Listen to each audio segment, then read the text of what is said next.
Kui süda avaneb, aga elu paneb proovile. Täna on päev, kus midagi sinus avaneb.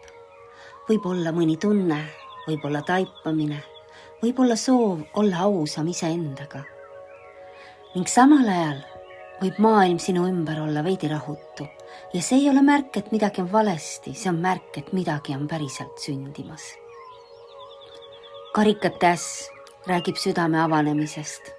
Täna on võimalik kogeda uut emotsionaalset algust, armastuse, andestuse, kaastunde või sisemise rahu kujul.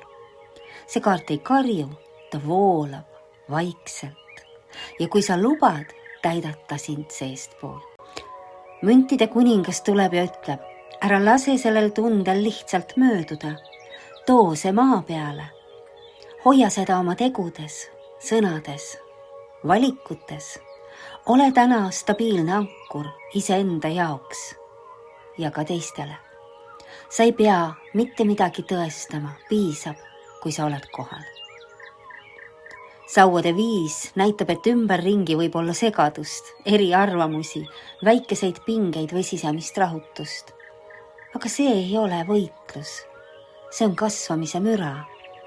Täna ei ole vaja kaasa minna vaidlustesse ega sisemisse võitlusesse. Sinu tugevuseks on rahus püsimine. Kokkuvõtteks kollektiivile, kui su süda on avatud ja jalad on maa peal, ei saa väline müra sind kõigutada.